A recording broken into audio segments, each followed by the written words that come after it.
Congratulations, you broke Al. Welcome to the Q&A, everybody. For posterity, the first message in the chat is live chat wake. It's pain time. Sorry. We told you. I mean, we did warn you. Oh, it's so funny. Hello, everyone. Bro. I'm sorry. She's very funny. She just opened the live stream to that. It got me. Anyway, hello, gay people. It is pain time, however. Yes. However, before it's pain time, it's time to remind you guys that the next round of the NPC Battle Royale is up on our Twitter, so go make sure you get your votes in on that. Votes end next Monday. The bracket for this one is fucked up and evil. Yeah, let's list who won the last. Let's list who won the last bracket. We got Zed, we got Verity, we got Zed versus Verity rather. We got Fen versus Sabine.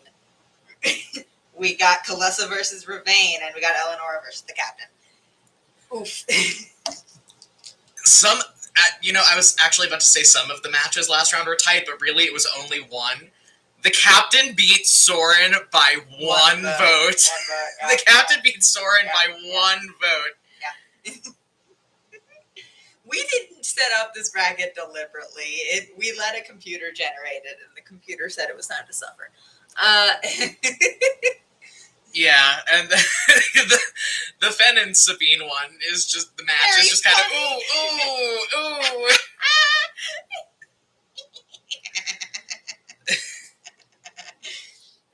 It was very good. Anyway, but yeah, 10. Yeah. Go ahead and How about that episode? Get your votes in on that. We told you. We said it was gonna be bad. It's not gonna get any better the next couple of weeks. Let's do the playlist. Yes. Ow. Way to go. I got too enthusiastic and I smacked myself very hard.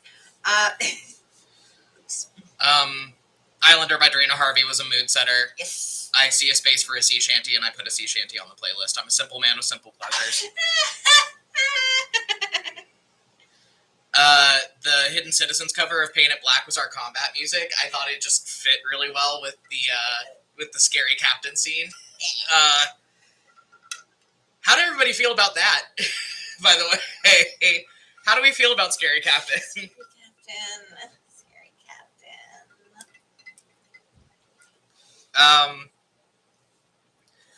Then the next two songs were Leo songs. Sweet Hibiscus Tea by Penelope Scott. Let's blow up the lyrics. Oh, I know the lyrics from that one that I used for it. The lyrics that I pulled off of that one that related to the whole fucking scene where Leo was having a breakdown over his moral crisis was, and I am not your protagonist. I'm not even my own. I don't know anything. I don't even know what I don't know. Yeah, I remember you telling me. Yeah. Yeah, I remember you yelling at me about that. Right, yes. And then All Eyes on Me by Bo Burnham. I'm sorry. We told you guys this was going to be a bad one. Yeah. But yeah, there's just something about Leo having an absolute fucking internal death spiral about all of the... Yes? No, I'm just listening. Oh, okay. I was like, what did I do? There's just, for me, was something about Leo having that massive internal death spiral of... What am I trying to say here?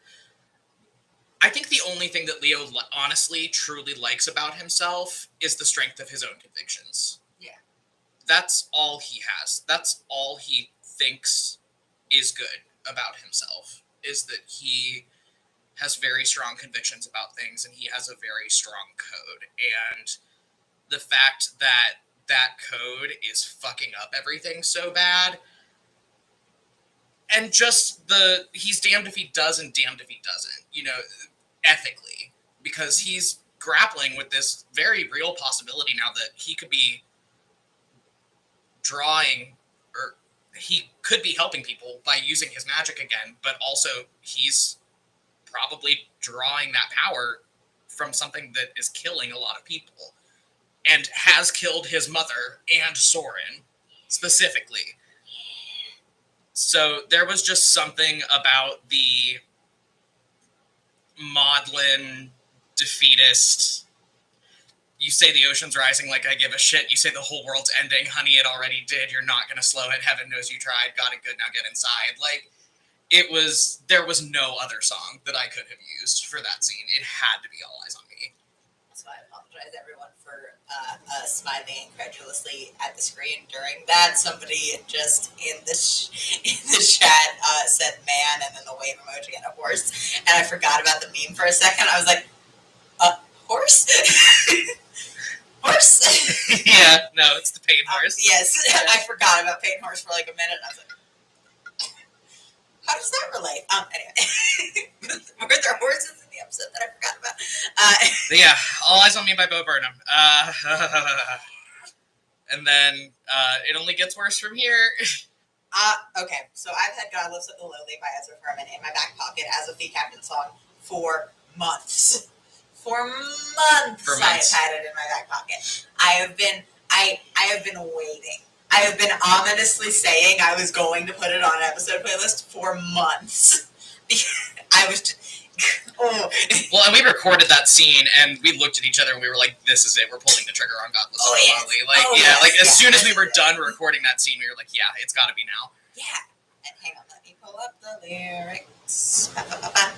There's a lot.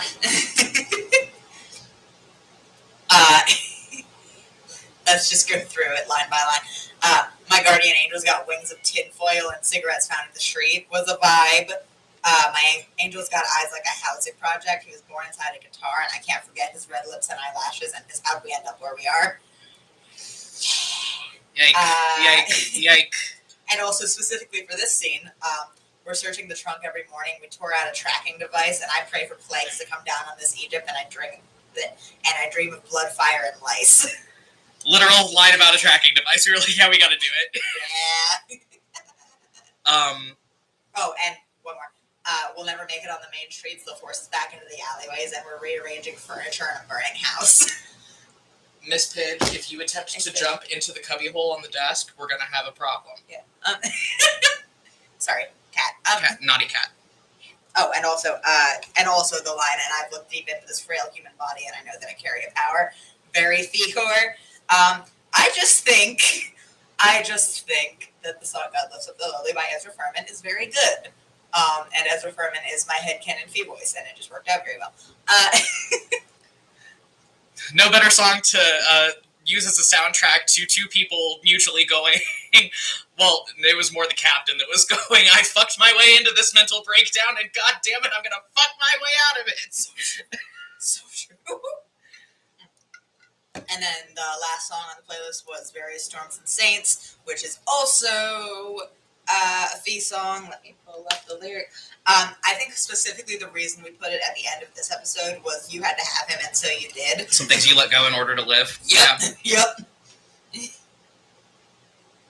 Let me pull up the rest of the lyrics.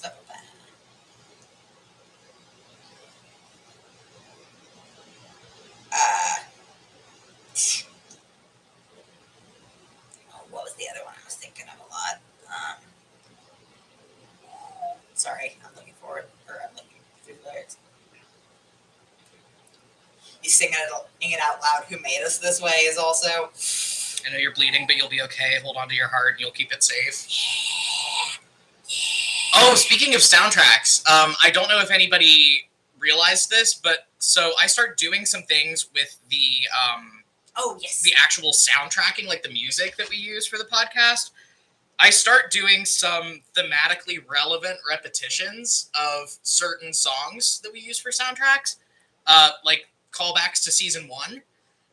The soundtrack that was playing at the very end of the episode when Fee had the coin and was talking to Sabine and like potentially blowing up her life.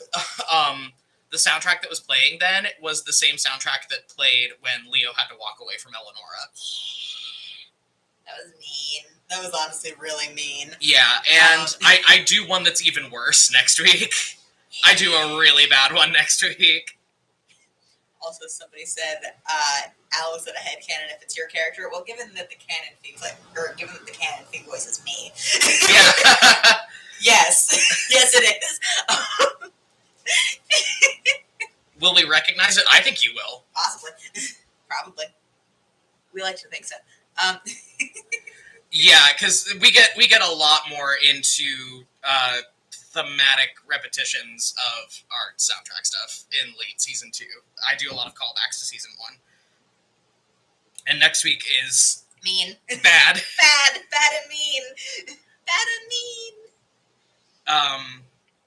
It's fine. Everything's fine. Well, and I mean, I've been trying to do more like character theming and stuff too. Like, Defiance notably has a theme.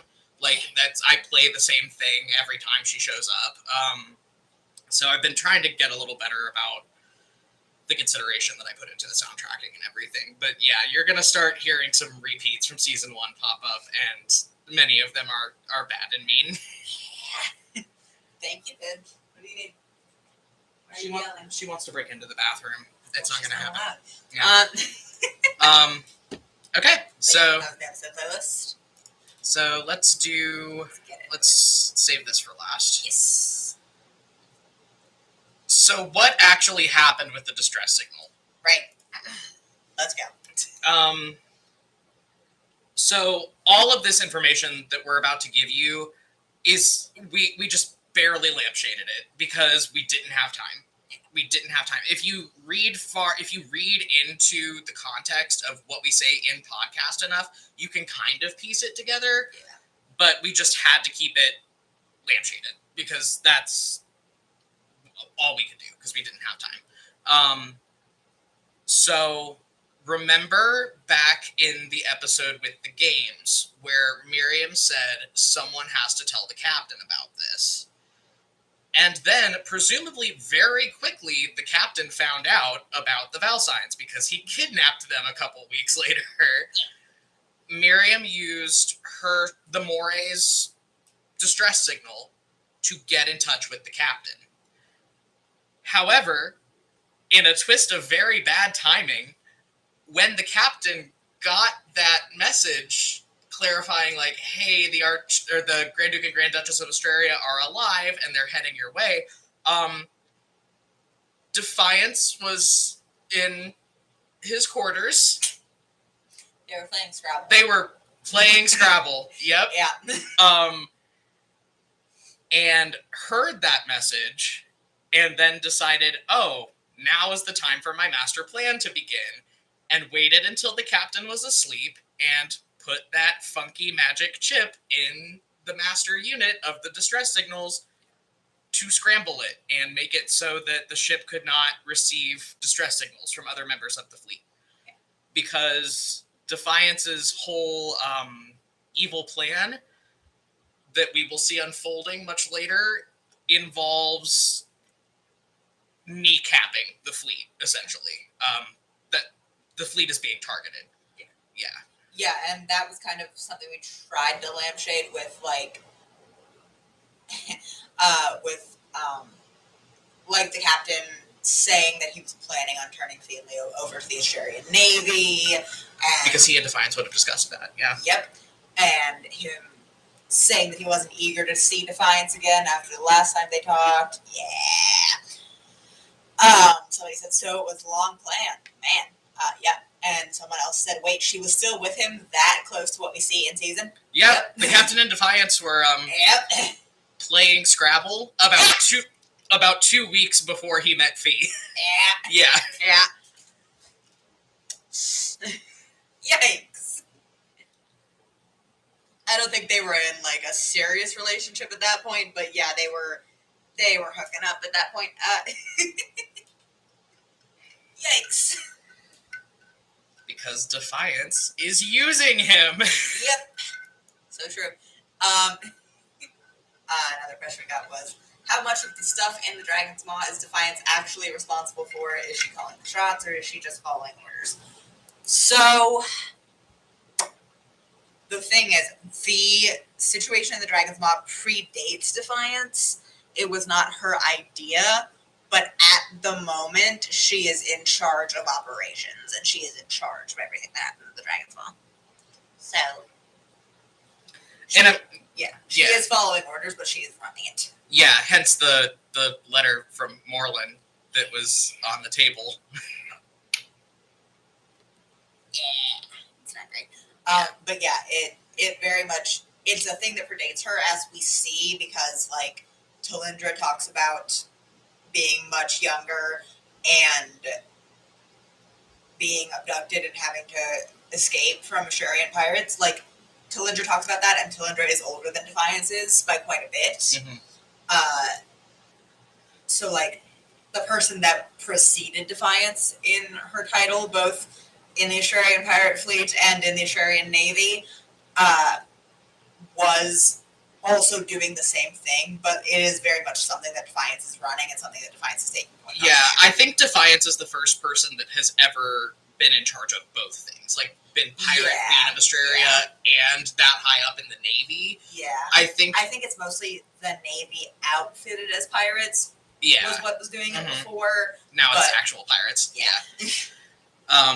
Because, like we said with the captain's position, like all the Pirate Monarch positions are positions that have to be won and fought for, so Defiance probably just killed the last Pirate Monarch of Australia and took all their boats.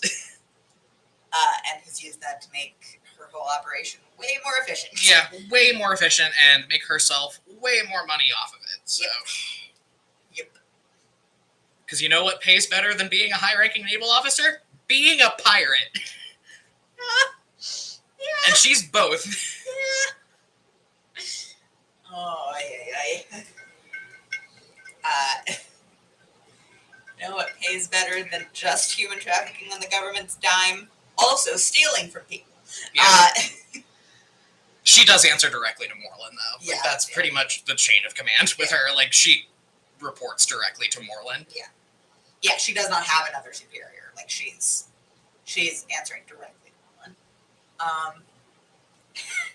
And then we got asked, what's up with the coin? It sure is a coin that was in the... Sure is a beacon coin. It sure is a beacon coin that was in the captain's dresser.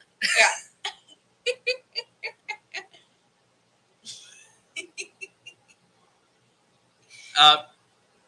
It is a mystery. Yeah. God. Sorry, we were reading chat for a second. But yeah, it sure is a beacon coin that was in the captain's dresser, and who knows how it got there? Who knows how that happened? I will say it wasn't attuned to anybody, so nobody has been using it recently other than Fee, but who knows? This whole thing is just... Yeah. Wow. Just wait. Yeah, just wait. We do answer that question. We can't answer that right now. Oh, jeez. We also have said, though, just to play devil's advocate for a second, we also have said the captain did not get rid of any of Sabine's stuff. Yeah. So, keep that in mind. But okay, and then this is our last one, and then we're going to shift over to open question time. Yeah. You guys have talked about the Magnus Archives alignments for the characters a while ago, but I'm curious, what would Defiance's Fear Entity alignment be, and other Season 2 characters? Defiance's Desolation. Absolutely. I was going to say Desolation, yeah. Yeah. I mean, I don't think... Caveat with that, I don't think her main goal is destroying things and taking from people. I think her main goal is power for herself. But... So she could swing... Yeah, it could be Web. Yeah, Web was my other first thought. Yeah, somewhere between Desolation and Web. Yeah, somewhere between Desolation and Web. Just, I'm thinking about her strategy for securing power to herself, though, which is very much about just utterly fucking destroying people's lives in, like, literal and metaphorical senses. Like, oh, yeah, absolutely. I agree with that, and that's why it was my first thought, too. but that isn't her like actual motivation, and that isn't like her darkest impulse, because what she wants is power for herself, and anything else is secondary. Yeah. But yeah, I mean, I think she definitely finds joy in destroying people's lives. She thinks it's fun. Yeah. I mean, which we'll see. Yeah, but that does come as a result of her being incredibly manipulative and a liar and just playing with people. So yeah, that is more. I'm swinging more towards Webb. Yeah. Now, yeah, I think she would be Robots. Webb aligned. Shut up. Yeah, I'm begging you to. The chat did it first.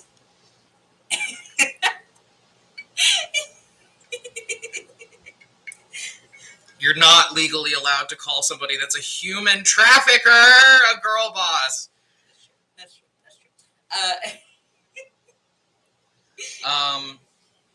In all seriousness,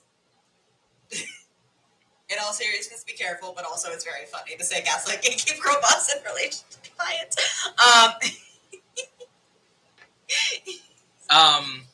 Okay, so other season 2 characters. Yes. The captain. Well, first of all, we know Pelican's end of line. Oh yeah, Pelican's end of line. Yeah. He's dead. Yeah. Well, he's not dead. He has died. And or Vast is another one you could argue for. Yeah. I think end of line. That's his whole deal. Yeah. He's not dead. He simply has died.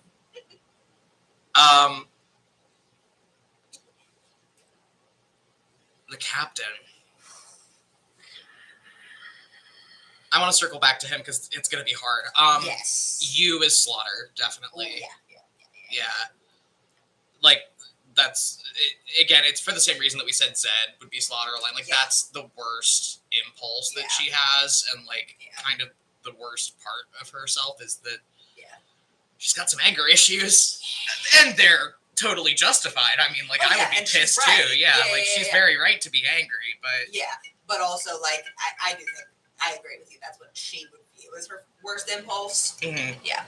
Except she's not fighting against it in a way. She's trying to master it and make it a disciplined thing. Better. Yeah. Which is I think a cooler take on barbarian rage than sometimes they just get mad and Hulk out. Like I think barbarians have the potential to be very uninteresting if you just play their anger issues straight. If that makes sense. Like, I think, because the only barbarian we really have in this campaign is you, and I think... And somebody multi-classes later, but... Well, yes. But I think it's way more interesting to go into, I have a lot of very justified and very righteous anger, but trying to turn that into something good is... anyway. I think that's a better take on barbarians. Not to be biased, but other season 2 characters, Boots. Boots doesn't have a fear alignment. He's too nice. I think Boots is buried aligned. Actually, yeah. Because I think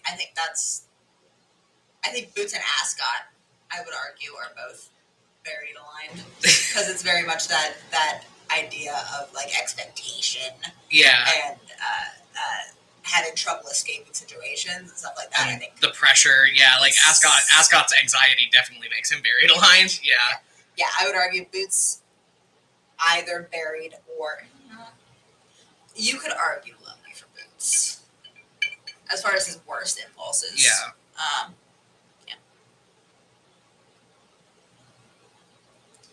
Now, see, somebody said Captain thinks of web alignment because he's being webbed in.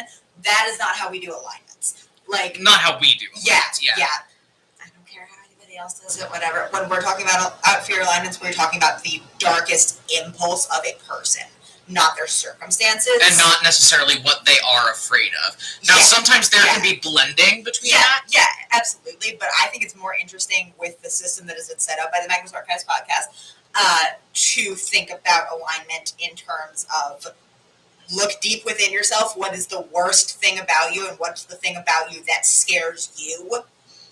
And whether you lean into it or lean away from it doesn't matter. But what is your worst impulse? And that's how we kind of talk about it. So like that's coming back to like defiance. Like that's that web, that influence of power and control and manipulation. That is the worst part of herself, and she is actively leaning into it. Yes. Whereas, like we have said before, Zed is slaughterline. He is leaning as far away from that impulse as he possibly can. Because Zed's like dark impulse is he has a lot of anger in him, and he has a propensity for violence that scares him, and a propensity for intimidating people that scares him, because he's a big fucking dude.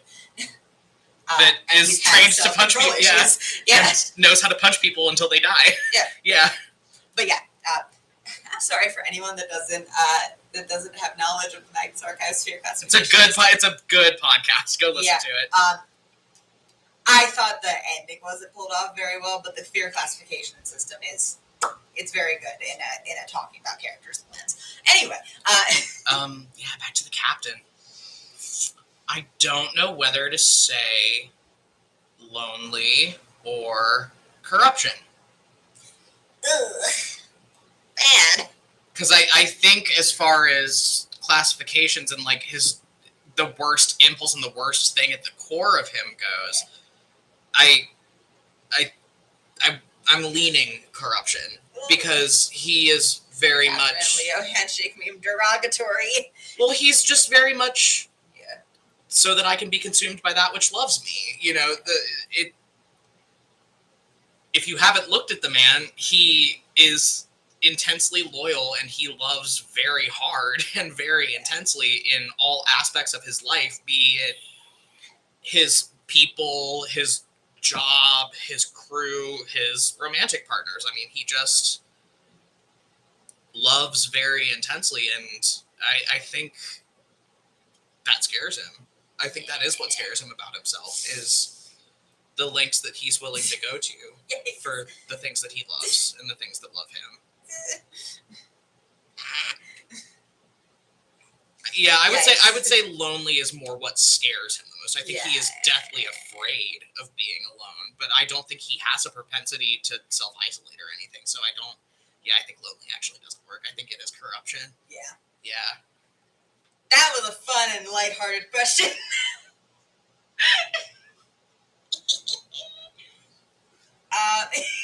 We should do Ilva in this one. Oh, fuck. This one fast. Or lonely. I keep saying this, but like you got hermit characters. I think fast for this one. Yeah. It's the nihilism of it all. Yeah. Buried. Yeah. Aw, that's buried romance. That's so cute. I love that for them. No, I don't. I love that for them. They're the only stable people in the podcast. They're fine. They're fine. So true. Anyway, open question. Yeah, open question time. We're gonna riff. You had mentioned wanting to talk about you are not responsible for the ways that people have taken advantage of you. Oh. So, Fee's whole speech to the captain about, like, you are not responsible for the way that other people have taken advantage of you was really important for me this episode. I have a lot of thoughts about Fee's character. I think that kind of summed up a lot of what I'm trying to go for Fee's character arc, of, like, where she's getting towards, which is a point of not taking responsibility for things that are done in her name, or things that were the ways that she has been taken advantage of. Yeah, like it's very, it's very much, I think, Fee's fatal flaw is that she relies on herself to the exclusion of other people, if that makes sense. Yeah, and I mean, we've seen her change so much with that. Yeah. You know, and it even just through the first half of season 2, we've seen her change so much with that. Because in the early episodes of season 2, she was taking on a lot of responsibility. Like, she was the one that had to make sure that Leo was okay, because Leo almost fucking died. And she was the one that, like, did all the planning for the stuff with the games. And yeah, she was very much, you know, kind of taking point on the situation rather than seeking out collaboration with Leo, which I think that is like, I think that is something that has happened to Fee psychologically, just because of the very specific way that she was emotionally abused, is that she is self-sufficient to her own detriment, you know, and that's something that she feels is expected of her, if that makes sense. Because it was like that that hyper competence, and that well, and it's coming back to golden child and scapegoat dynamics with abuse, you know, like when you're looking at your sibling that is the scapegoat, and you are this person that is the vessel of all of your parents' expectations, because this fucking Yahoo over here isn't going to do it because they suck. You know, it very much is that hypercompetence, and that, I'm trying to think of a way to say it. Just, it is a mix of, I think Fee's whole attitude psychologically is a mix of this kind of like arrogant streak and very prideful streak that she has, which is like, yeah, I am capable of handling everything. I am self-sufficient. I can get everything done, and I don't need anybody's help, and I don't need to let anybody in. And I think that is a defense mechanism against the competing inner voice that's like, yeah, you can't rely on anyone because no one cares about you enough to help you, you know? And like, and because if you let people in and something bad happens, and that's your fault and stuff like that. And I think those competing, not really even competing, those like mingling inner voices very much lead to Fee's whole thing with forced competence. And I'm losing track of what I'm saying, but like, I think a lot of where I'm trying to go with Fee's character arc is very much accepting that sometimes she needs help with things, and accepting that other people have abilities and viewpoints and things to offer that she just can't bring to a situation, and accepting that she needs to ask for help, and trusting other people to help her. Yeah, and again, we're seeing a lot of growth in that direction, especially like right now, well, especially in the next couple weeks. We'll talk about this more in a couple weeks. I'll talk about this more for the rest of the season. Which I think ain't over. I think it's kind of something that we didn't necessarily intend as far as our character arcs are going, but I think it's really interesting how both Leo and Fee are kind of going through equal but opposite character arcs of I am not an island. Exactly. The motivations of Fee learning the I am not an island lesson and what she takes away from it are, in a way, like foundationally very different than Leo's, because Leo's whole deal is not about hypercompetence. It's because he was the scapegoat. He wasn't the golden child. Yeah, and, you know, but he has a lot of the same problems of putting up walls and not letting people in, and dealing with, I think, the darker parts of himself by himself is more what he struggles with, in that he has to be okay all the time, is kind of what happens. And we see the psychological consequences of that because when Leo is not okay, he's really not okay. You know, like, anytime we've seen him not be okay in the podcast, it has resulted in like a full meltdown. See early season 1, where he had that absolute meltdown on Zed and Lockham, and like, he struggles with panic attacks. By the way, he's been stomping down one of those for a year. Yeah, we got when we were doing some of our recording, we got to the point where he's trying to let that one out, and it's Paige, you cannot bring him to the bathroom. Stop it. Cat. But yeah, I mean, you know, yeah, I'll be super frank with you guys. Leo has been stomping down a panic attack for the better part of a year now because he does not feel safe to have it. And he feels like if he breaks right now, that A, he might not get up. Ma'am, I'm going to remove you from the vicinity if you do it again. Not quite a year. People in the chat question a year. Not quite a year since the season 1 finale. So not quite a year where we're at now. Yeah, sorry. I'm thinking in terms of where we've recorded. Yeah, where we've recorded to. Time is fake. Time's fake. Anyway. Yeah, but he's been stomping down that panic attack for months because he feels like if he breaks right now, A, he might not get back up, and B, he feels so responsible to help V and help take care of V right now that he just doesn't feel like he can afford to break. Yeah. Like, it is very much the fact that they both have these parallel character arcs of figuring... I'm removing her. Yeah, of, like, letting other people in and of, like, letting down their walls. I feel like it does go back to the way that they were treated as children and the fact that a key... This is a criminal. This is a criminal. Oh, so she said no. This is the face of a felon. Look at her. Anyway, but I feel like it does very much go back to the way that as children, that was how they were abused, was they were isolated, they were turned against each other, and they were discouraged from showing any chinks in their armor because if Moreland didn't do something that would make them feel like shit, then the other one would. Yeah. You know? Yeah. Well, actually, you know, and it coming back to their childhoods, like a lot of like Fee's hypercompetent stuff, and now that I'm thinking about it, I think a lot of his life, probably in a malicious way from his father, at least, a lot of Leo's worth has been placed on how like outwardly okay and outwardly personable and pretty he is, and yeah, I think that was done to him in a very malicious way. Yeah.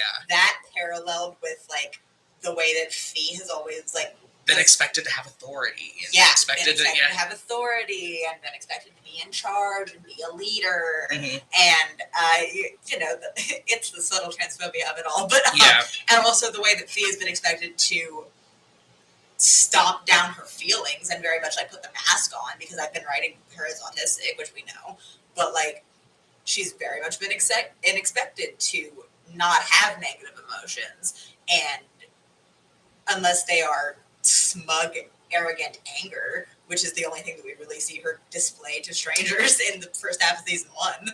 Yeah. Well, and like, yeah, I'm going to like galaxy brain over this. Like, I didn't realize that we had done this and like how it has affected the way that we play them. We are in open question time, by the way. We're just riffing. Riffing. Yeah, if you have anything to ask, go ahead and put it in. Go ahead.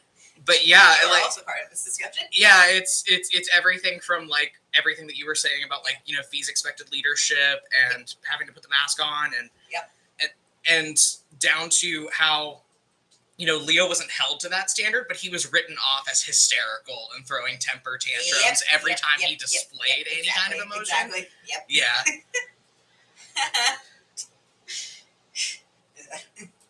Anyway, Moreland Valsine's a piece of shit. Yeah. And we hate him. So true. So true. But yeah, but sorry, I'm biting my nails because they're breaking.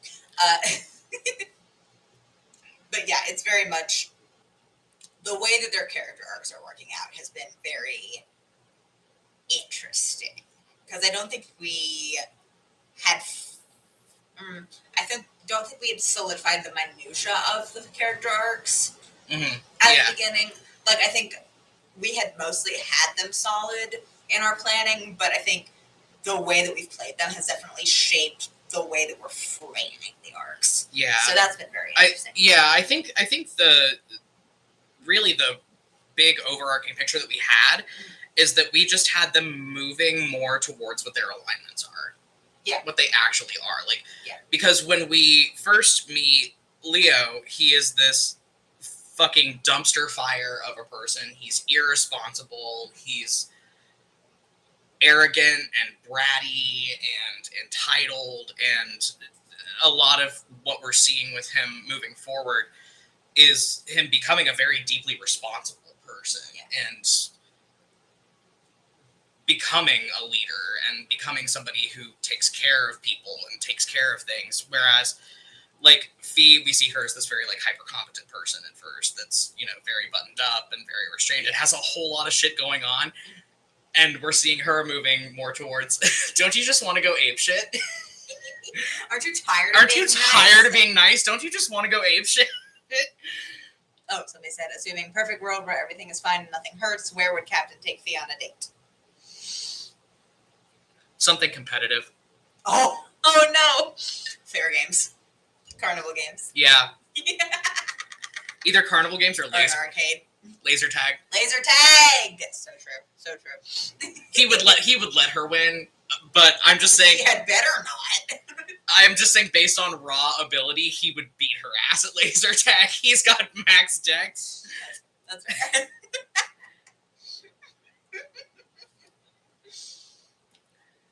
Yeah, laser tag's good. Carnival games, yeah, really good. Yeah, I think something competitive because the captain likes getting his ass kicked by beautiful women. And also, Fee has a bit of a competitive streak. Oh, they both do. Yeah. The captain, but see, the thing is that the captain's competitive streak is not as wide as his horny streak is, though. So he can let her win.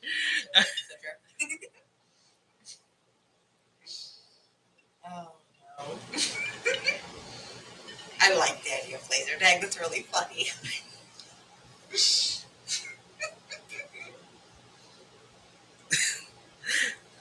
Now, if he was playing laser tag against Leo, he would go full no holds barred and like fucking beat his ass, like dropping out of the ceiling and all kinds of wild flips and stuff. Yeah. The captain mechanically cannot roll below a 23 on acrobatics. Hate him. He cannot roll lower than a 23. Tell us more about Mia. Missed them and the fact that they were, and then they just trailed off. The thing is that we can't. The thing is that so much information about Mia is plot spoilers. So true, Woodsy. So true. Here comes the boy.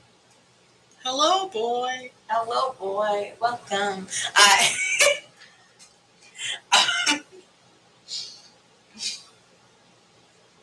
But yeah, the thing is, so much like real information about Mia is plot spoilers. Like massive. I'm talking overarching plot of the podcast spoilers. Yeah. Like things we cannot tell you. Yeah, and I think intentionally, Mia does project a very simple and two-dimensional image. They stab. They're here to stab and kiss pretty men. And that's exactly, it. Yeah. Exactly. And that's definitely it. Yeah. That's definitely all. Yeah. That's definitely it. Don't ask questions. Don't look closer. Don't. It's the opposite of come closer. I'm normal. Stay over there. I'm normal. Stay over there. I'm normal. Yeah. I will say that on my personal playlist for them, which will probably be coming out during the hiatus between season 2 and season 3, one of the tracks that I am proudest of on their personal playlist is Achilles Come Down.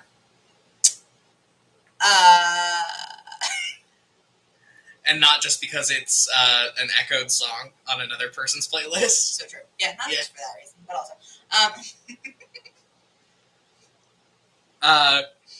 Yeah. Also, I think, what are the other tracks that I have on there? Blood by My Chemical Romance, although I've debated putting Mama by My Chemical Romance on there instead. Okay. Oh, that's cool, because that's on Leo's playlist, too. Hey. Yeah. That's on Leo's season 1 playlist. Hey. I think. It's either on season 1 or it will be on season 3. Yeah. And I think this is the name of the Will Wood song I'm thinking of. The Place is Angel, Hurt People, Hurt People.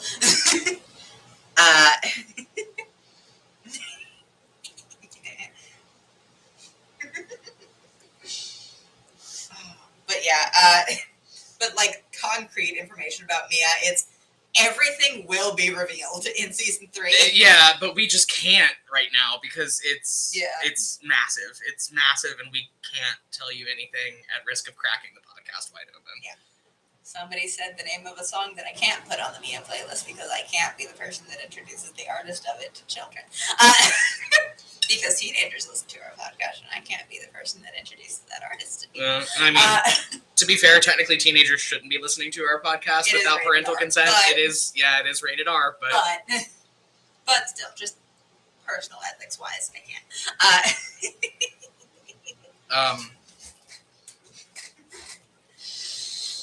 Yeah, I wish, because trust me, it's gonna be worth the wait. Like, when the Mia lore drop happens, it's gonna be really good. You're not gonna see it coming. Number one, it's gonna come completely out of the blue, and it's gonna fucking rock. So it's gonna be worth the wait. We just need you guys to hold on for us. Yeah. I can't wait to see them again. They will be back near the end of season 2, and it's very. We can tell, like, it's simmering. It is simmering. And when we get there. Oh man, I really am excited for season 3. Some of the characters we're going to be meeting are awesome. We ended up liking some of the kind of like way background one-off characters so much that we gave them way bigger parts. It was kind of like Pelican all over again. Yeah. I don't feel bad revealing this. We get to meet more Val signs in season 3, but not the shitty ones. But not the shitty ones. Yeah, we get to meet Leo and Fee's cool aunt and her 2 kids that are also really cool. Yeah. And we're excited for them. When will my beloved Ravain return? Asked someone in the chat. Episode 18. Episode 18. 7 weeks. But yeah, 18 through 21 is when all of the season 1 cast is going to be coming back. Get hype. Not all, because we still have to wait on 18. Yeah, 18 through 21. Oh, 18 through 21. Sorry, I didn't hear the through 21 part. This guy. But yeah, we're very excited because we're getting into recording that part. It's very many thoughts. Yeah. Speaking of things that are coming, we released the Defiance playlist on Patreon this week. So if you want that, sign up for the Patreon or go over to Patreon and check. But it's there. Somebody said, does that include Kimrold, the season 1 cast? Kimrold comes back before that. Yes, I should say. I lied. All of the season 1 cast will be back by the season 2 finale. Some people will be coming back before then. I'm not gonna say it. I'm not gonna say it. Well, all of the people you would expect to be back from season 1 cast will say that. The people you would expect to be back. Yeah, but are back by the finale. Most of them are back in 18. Yeah. Kimrold's back significantly before that. Soon. Yeah. Very soon. But yeah, we've been excited to get season 1 cast back. We missed them also. It was a while. But we're also very excited for season 3. We recorded Lorelai and Courage Take Him Tarum yesterday, and we had so much fucking fun. I was not prepared for the direction you took Courage in, and I adore this child now, and I am adopting her. The JoJo Siwa of crime. Yeah, it literally the direction that Al took Courage in is JoJo Siwa, but she's a felon. JoJo Siwa, but she's a con man. Yeah. And it was the funniest shit I've ever seen in my life. I think children are allowed to be just a little bit evil. I think that's fine. A fun one. Which characters would play video games and what games? We've actually gotten something like this before in like a far past Q&A, like early season 1, I think. Leo goes on like 48-hour Zelda marathons.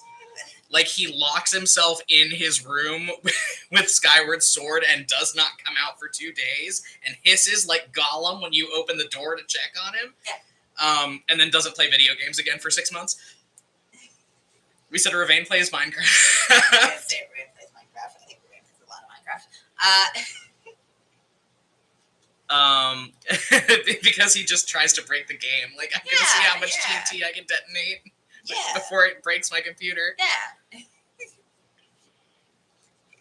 Oh, the video games question. Yeah, and you said that Zed plays a lot of like fucking mobile games and stuff. Yeah. It's the ADHD. Yeah. Who plays Sims? I feel like Leo, again, being one of those people who like goes 6 months without playing video games and then goes on an extremely destructive video game spiral. It is horrifying to imagine him with The Sims, but I think it would happen. Yeah. Yeah, Eleonora also, because of the building. Yeah, I think Eleonora would definitely be a builder and do things like, do things for like streaming and stuff like that. We're not going to get too deep into the video games question. We love the fun questions, but we do try to keep the Q&As character building or plot building. But yeah. Yeah, we have 10 minutes left if anybody else has any questions.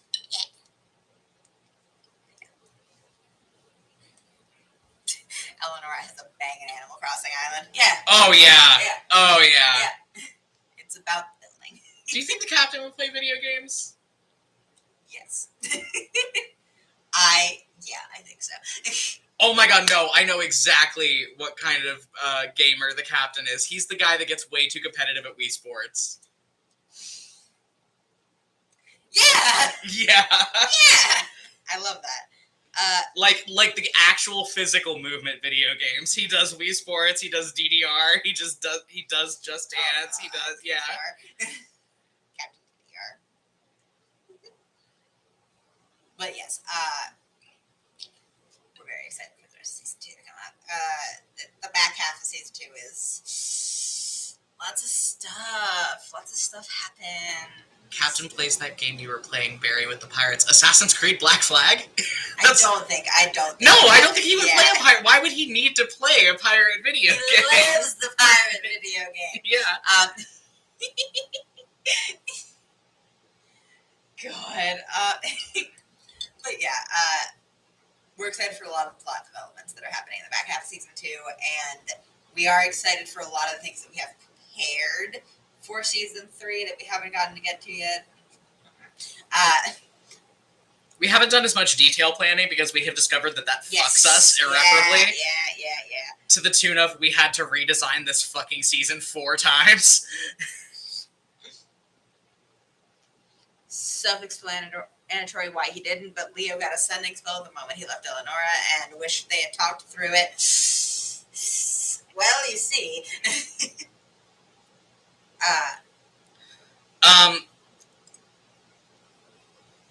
Here's the thing about splitting episodes.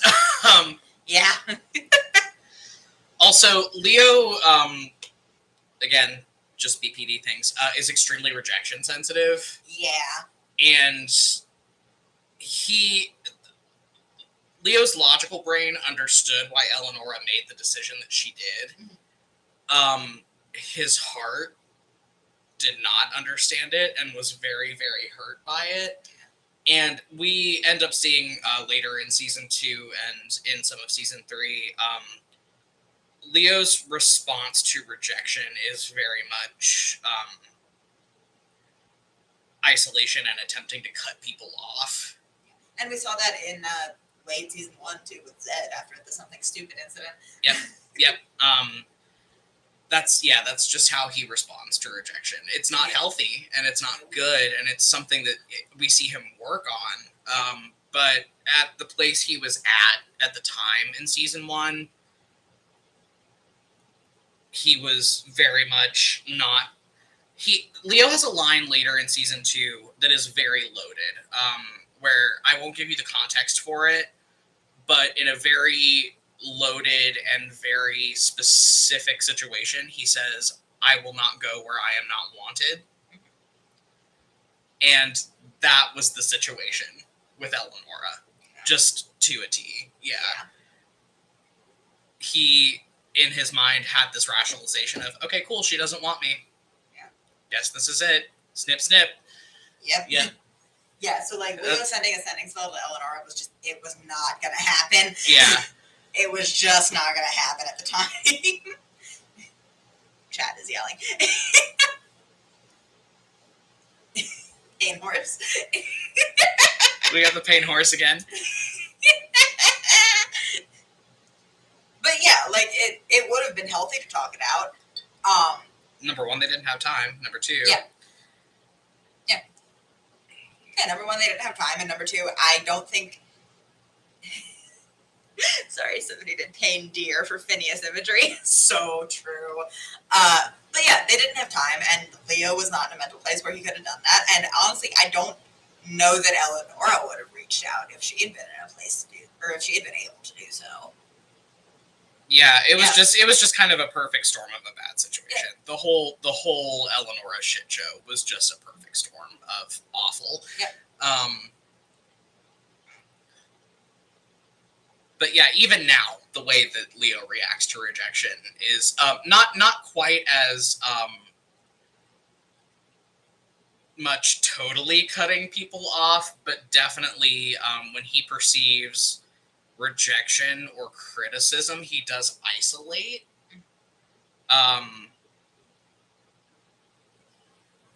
Like, not to ruin the lighthearted part of our beach episode, but like even when he fucked up that conversation with you and felt bad about it, like notice that he went down on the beach and like didn't want anyone to talk to him. Yeah.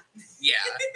And wanted to be left alone. So yeah, he very much responds to rejection with isolation and trying to make it so that he cannot be hurt.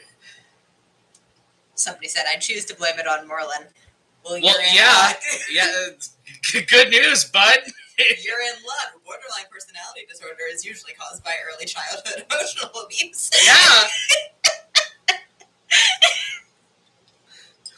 Good job. Not to be condescending. That felt condescending. Yeah. No, but you're in luck. Yeah.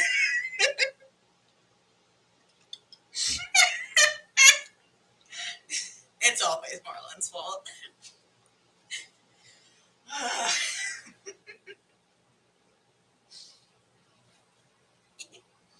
But yeah, like, I don't think it's unreasonable for Leo to have reacted that way in that situation. Well, especially given just like how quick and how stressful it was. Because I mean, yeah. Like, again, we're talking about symptoms of BPD, and we're talking about things like splitting episodes, which, like, he had early in that episode on Eleonora, where he was, like, 100% convinced, like, oh, she's been in on it the whole time and is trying to kill me. Like, yeah, and, like, coming off of that. Splitting works. Yeah, and then coming off of that, very quickly after learning what the actual truth of the situation was, and then having to walk away from her, it was... When I said in the episode that his heart was shattered. Like, that destroyed him. And I think a part of Leo's character development also, just from an outside perspective, has been him recognizing the nuance and the complexity of other people. Yeah. Rather than seeing them as, like, two-dimensional, either this is someone that is trying to ruin my life, or this is someone that serves this purpose in my relationship with them. Mm-hmm. Not to like imply that Leo uses people. That's not what I'm trying to get at. But like, it is very much trying to move beyond those like 2D caricatures of people. No, yeah, and I think he very much did operate that way. At the beginning of the campaign, he even had lines about it, like in regards to Zed, like, oh yeah, he's a bounty hunter. This is useful for me, like things like that, and. We definitely see him grow out of that. And when I say that Leo was a fucking abominable asshole at the start of the campaign, Leo was an abominable asshole at the start of the campaign.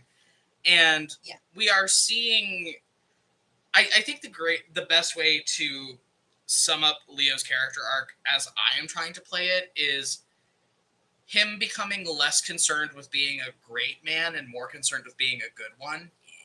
Yeah, and extending that very much to the people around him, and just trying to be better for the sake of the people around him, because he does have a lot of capacity for love, and he does have a lot of capacity for deeply, deeply caring about the people in his life, and that's where I'm headed with it, I think. Yeah, and I think we've seen a lot of that fleshing out of his perception of people in how his relationship with Thea has been developing. Oh yeah, because he absolutely viewed Fee as a caricature of herself. Yeah. In the beginning, well, because number one, they had both been raised to do that with each other. Well, yeah. But like we're seeing that in how their relationship is developing, and we're seeing that in I think a lot how Leo Zed is developing. Well, it Not is so much now. developing. Not yeah. so much now, but will develop. Well, and developed before. I mean, yeah, because Leo Zed went from like a starting point of just both of them being mutually like, oh, hot, to like, I have a very complex relationship with this person. Well, yeah, but then like, sorry, even in like 16 and 17, we watched Zed get flattened the other way into, oh, this is somebody that's rejected me and is an asshole because Leo split on him, and we saw that happen, and then we saw it kind of switch back to have like, oh, Zed is a support system. Zed is a rock that can help me with the issue that I'm having right now. Like, I think we very much saw some deflattening of Zed as a person through Leo's point of view in late season 1, but I think later in the series we're going to see a lot more of it, if that makes sense. Mm-hmm. Yeah. Which we can't tell you about. Yeah, which we can't go into, but... let's do a 5-minute last call, because we got like way off track on that. Yeah. We got way off track on just the idea of Leo sending spell to Eleanor. The Occam's razor there is like, I don't want to think about what would have happened if he had done that. It would have been bad. But yeah.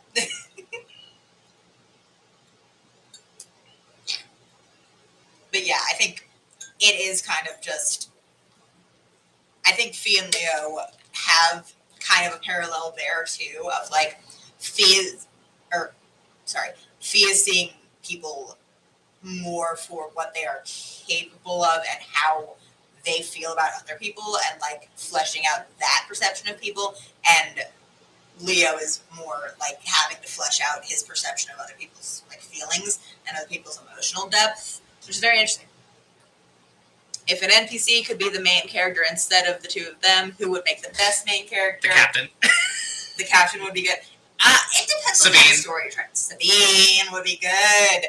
I think the mark of a good supporting character is that they could be the main character of their own story. Which I think the captain definitely fulfills. Yeah, I think most of our supporting cast could be the protagonists of their own stories if we were focusing the story on that. Yeah. Like, I think that's just the mark of a good supporting character. Which, like, we do some exploring of that in, like, bonus episodes. Yeah, like, exactly. you know, like, we do an episode where, like, Lorelai and Courage are the main characters, and it's really fun. We've planned out to come out during season 3, during the hiatus, we planned out a murder mystery with Ravane and Arabe that they are the protagonists of. Mm-hmm. Like, it's going to be really funny. We're going to do, like, a lot of, like, dumb, like, film noir references. Yeah. But yeah, I think that's the mark of a good supporting character, is that if you framed it right, they could be the main character of their own story. Yeah. So. And it just so happens that the lens is not there for them to be the main characters of this one. Yeah. And so by that extension, Mia. Yeah. Mia would be the protagonist of a very specific story. Mia would be the protagonist of a very specific prequel, actually. Yeah. Pelican. Somebody in the chat said Pelican. So true.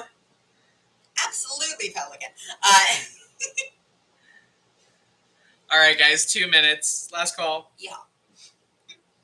But yeah, I think if you framed it correctly, everybody in the supporting cast could be a protagonist of their own story. Yeah. And to a degree we hear about it in the background of a lot of stuff. And again, that comes down to, like, limitations of the format. Like, we're the more we go forward with this co-DM'd format, the more we're figuring out its limitations, but also its strengths. Yeah. I mean, like, I feel like we're telling a really good story about Leo and Fee, but at the same time, I'm kind of realizing the limitations that we have in terms of everybody else. Like, which is why we do things like the bonus episodes. Yeah. And why we do this Q&A. Yeah. Yeah, just because it does come down to the format, you know, because we are limited to Leo and Fee's narrative lens. Nothing can happen that they're not there for. Barry, what does your shirt say? My shirt says, "I'm just a po' boy. Nobody loves me. He's just a po' boy from a po' family." This is my favorite shirt that you own. It's my favorite shirt. It's my favorite shirt.